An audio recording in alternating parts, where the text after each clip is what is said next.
Hello everyone, today we are going to talk about a key performance topic, that is multithreading and multiprocessing. Whenever we talk about any programming language, this topic is something which people are really scared of, or they don't try to understand how it's been implemented. Let's make it much more simple today. We are going to have a quick demo as well so that you can understand how we can exactly implement it and what exact difference you can see by leveraging the power of your processors or your compute systems.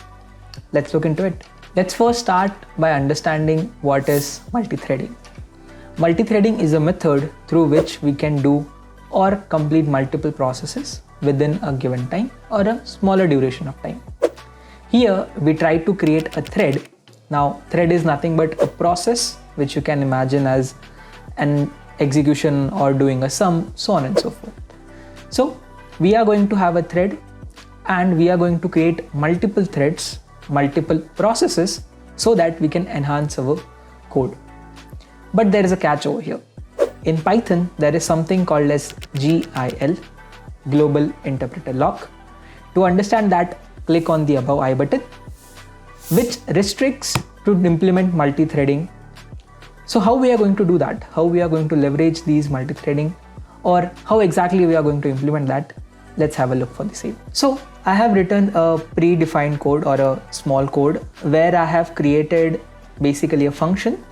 This function is considered as a heavy task. Let's say you are doing some operations. What I am doing over here is I am just taking a total, that is a variable which is storing 0 as a value.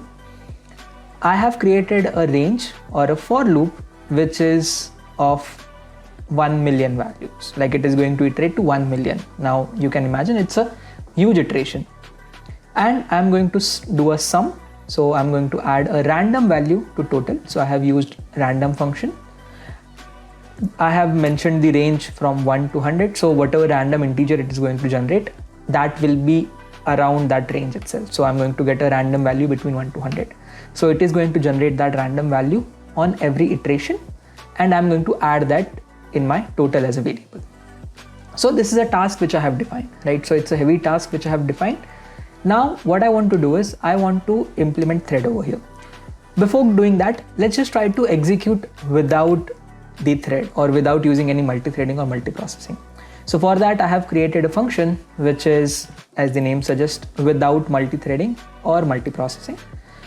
Now what I'm going to do is I'm also going to calculate the time taken to get executed. So I have added a variable start time which is just going to start a timer, and then I'm going to call this heavy task function 3 times. So I have a for loop running in, that is I in range of 3. So 0, 1, 2, 3, 3 times I'm going to iterate or call that heavy task function, and then I'm going to end my timer as well. And at the end, I'm just going to print the time difference and understand that okay, how much time was taken. And here I have a main function which is going to call that function. So let's just try to run our code. And as you can see, as soon as I ran it, my task has been started. So task 0 started, completed, started, completed. And at the end, it took 6.48 seconds. But in mind, we have consumed 6 seconds almost to do these operations. And that has been done 3 times. So we have defined the task. If repeatedly, we have done 3 times. Now, how do we implement using multi-threading first? So for that, let's just create a function wherein I define with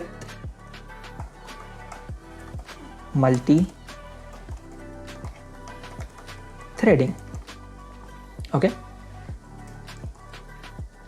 Perfect. Now, let's just understand how we can actually implement multithreading over here. So over here, let's just take few components from the above itself. I'm just going to take this print statement and the timer as well. So let's just copy and paste it over here. So again, same, we are going to start the process and start the timer as well. And now let's just edit the text with multithreading. Okay. Now what we need to do, again I have tab 9 as an additional extension in my VS Code. To know more extensions, you can definitely click on the above I button. Alright, so let's just try to first create a list that is threads, which is going to work as thread to store all the threads. Now very important, if I have to implement multi-threading, I need to import threading as a library. As soon as I do this, now I'll be able to add a thread.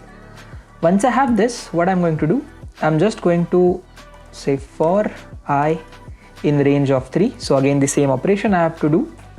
But now here I'm not going to directly call, but here I'm going to create a thread for each operation. So I'll just create a variable as thread equals to, going to use the function of threading. Okay, now it has auto suggested everything. So here you can see threading, and then I'm going to use the function thread. Herein we need to mention the target. Now what is target? Target is actually my function which I need to call. So my heavy task is the function. And then it needs an argument. So it is going to need an argument. That argument I'm going to pass it over here. Now this argument is a tuple. That's why I need to add an extra comma at the end. So that is something which is important. Please don't forget about it. Once that has been done, we need to just append each of these threads into our threads list, so that every time you create a thread, it is going to get added to that list, and then just mention thread as start. Once this has been done, what else I have to do? I have to join all these threads. So I'll just hit tab. So herein what I'm doing, I just created a iterable which is going to iterate through that list which I have created at line number 25. So this list, and whichever threads are getting created, so we are creating three threads over here. All these threads will get joined. Okay. Once we have all this information, I just need another variable as end time, and I can just copy this from the above line as well to calculate how much time it has taken. All right, perfect. Now that we have done, let's just call our function as, maybe I'll just copy it from here, paste it with multi-threading. We are going to see multiprocessing as well, but yeah, with multi-threading. So this is our function. Let me comment this out so that we skip that part. All right, and now let's just run our program. So now you can see simultaneously all three tasks has been started. In the before stage, it was starting one by one, but now here all three tasks started simultaneously, and it got completed within a given time frame of 6.29 seconds, right? So there is a slight difference. You can see there is not a huge difference which is getting impacted, and the reason for the same is GIL, because GIL is going to lock that period of time if one thread is being processed. It's not going to continuously add on to that, right? Perfect. Now let's just talk about how we can enhance this, how we can optimize this to another level. That can be done by multiprocessing. So when we talk about multiprocessing, this is a little bit different from multi-threading, where we had a thread, that is a process, and we were creating multiple threads so that we can enhance our processing. Now multiprocessing, as the name suggests, is similar, where we are going to use multiple processes. So you have your machine and you might have seen octa-core or 4 cores in your machine, right? What are these cores? These cores are nothing but the processors which are already available in your machine. So we can leverage these cores and we'll be able to process any of our programming or whatever we want to do, we'll be able to do that. So how we can do that, and we can leverage that using multiprocessing. So we create a thread, or I would say we create a process, and we try to enhance those processes. So each of your core will be able to process a certain operations. Hence, all of your processors are going to get involved for whatever operation is there, enhancing your code and then whatever time it is going to take. Let's see how we can do that. So now in our code, let's try to implement multiprocessing, which allows actually to do parallel processing as well. So again, let's just create a function, and let me copy the naming convention from here itself. Control C, Control V. And instead of this, we just say with multiprocessing. And again going to use the same logic wherein start the timer and going to iterate for 3 times just to check. Now there is going to be one change. If I have to implement multiprocessing, I need to import multiprocessing. So import that library. Once you do that, you will be able to utilize all the functions. Now here we actually don't create threads, but instead we create process, or I would say processes, because there will be multiple processes, so just mentioning the same. Logic still remains the same, wherein I am going to create a process. Each process will be defined by the library multiprocessing. I need to mention the target, and if there are any arguments which I need to pass, so I is our argument that is going to get passed, and then I'm going to append to the existing list which I have created. So let me just check the spelling. Yeah, now it works. And then the process gets started. So the same logic. Similarly, I have to implement a for loop to join those same. So for, let's say, processes in process, and then just join. So whatever processes I have got, I just need to join them. And at the end, I just need to define the end time and the print statement for the same. So let's just copy that and paste it over here. And let's just change this as well. Multiprocessing. So it still remains, the logic still remains the same, only instead of using threads, you need to use process, right? But there will be a huge difference, because here we are actually going to use parallelism, which avoids that GIL problem where every time GIL is going to lock in, whereas we are not able to enhance. So herein we are going to use all our cores and then enhance our code's efficiency. So let's just call this function. Let me comment it out for the time being. And